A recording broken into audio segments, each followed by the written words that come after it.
ভালো মা বাবা হওয়ার জন্য কোন বিষয়গুলো বেশি গুরুত্ব দেওয়া প্রয়োজন সংক্ষেপে যদি বলতেন। আদর্শ মা বাবা, যে মা বাবা আল্লাহর কাছে রিওয়ার্ড পাবেন তাদের এই প্যারেন্টিং এর জন্য, সেই মা বাবা হওয়ার জন্য সবচেয়ে গুরুত্বপূর্ণ বিষয় হলো কোরআন এবং হাদিস একজন মা বাবার যে করণীয়গুলো, হুকুকুল আওলাদ বা সন্ততির যে হকগুলো বলেছে সেগুলো ভালো করে বোঝা এবং সেগুলো আমল করা। আমাদের দেশে মা বাবার অধিকার নিয়ে অনেক ওয়াজ হয়, আলোচনা হয়, সন্তানের অধিকার নিয়ে খুব বেশি ওয়াজ আলোচনা হয় না। কেন হয় না? এর একটা কারণ হলো যে মানুষ প্রকৃতিগতভাবে সন্তানের প্রতি দয়া মায়া করে। মা বাবার প্রতি মানুষের প্রকৃতিগত দায়িত্বশীলতা যতটা অনুভব হয়, মা বাবা সবসময় সন্তানদের খুশি করার জন্য, তাদের ভালোর জন্য চেষ্টাটা তুলনামূলক তার চাইতে বেশি করে, অর্থাৎ প্রকৃতিগতভাবে হয়, এই জন্য ওয়াজটা কম হয়। কিন্তু এটার কারণে যেটা হয়েছে, অনেক মা বাবা সন্তানের প্রতি কর্তব্যগুলো তারা বুঝেন না। কিয়ামতের ময়দানে কিন্তু এই কর্তব্য আদায় না করার কারণে আল্লাহর কাছে জবাব দিয়ে তার মুখোমুখি হতে হবে। এই জন্য আপনি মা বাবা হয়েছেন দেখে শুধু তাদের কাছ থেকে আপনার পাওনা আছে, আপনার কোনো কর্তব্য নাই, এমনটি মনে করার কোনো কারণ নাই।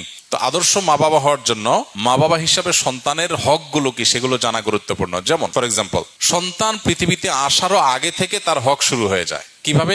আপনি অবিবাহিত, আপনি বিয়ে করবেন, তাহলে আপনি একজন দিনদার জীবন সঙ্গিনী খুঁজবেন। কেন?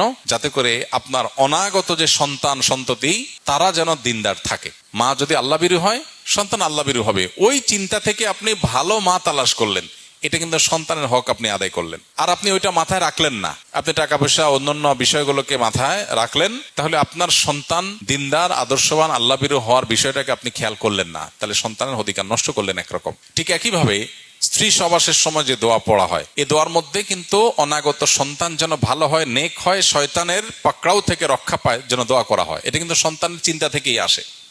সন্তান জন্ম নেওয়ার পর পর তার জন্য ডান কানে আজান, বাম কানে ইকামতের যে আমল মুস্তাহাব আছে, এর পাশাপাশি তার জন্য যে দোয়া আছে, ওয়াইযুকা বিকালিমাতিল্লাহি তাম্মা মিন শাররি কুল্লি শাইতানিন ওয়া হাম্মিন কুল্লি আইনিন লাম্মা, শয়তান থেকে পানা চাওয়ার দোয়া। সন্তানের অধিকার, তাকে ভালো রাখার চেষ্টা, সন্তানের জন্য একটা সুন্দর অর্থবহ নাম নির্বাচন করা, এটাও তাকে ভালো মানুষ হওয়ার প্রত্যাশা থেকে রাখা।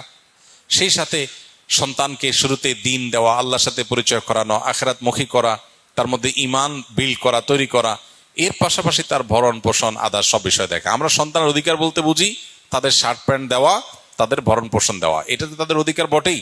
এটার বাইরে আরো অনেক কর্তব্য আছে। এর মধ্যে একটা গুরুত্বপূর্ণ বিষয় হলো সন্তানদের মধ্যে ইনসাফ করা, বৈষম্য না করা। যখন কিছু দিবেন সবাইকে সমান হারে দিবেন। তো সন্তানের প্রতি এই সমস্ত কর্তব্যগুলো যদি আপনি জানেন এবং কর্তব্য সচেতন হন, ইনশাআল্লাহ আপনি আল্লাহর খাতায়, আল্লাহ রাসূলের দৃষ্টিতে আপনি আদর্শ বাবা এবং মা হতে পারবেন। আল্লাহ আমাদেরকে তৌফিক দান করুন।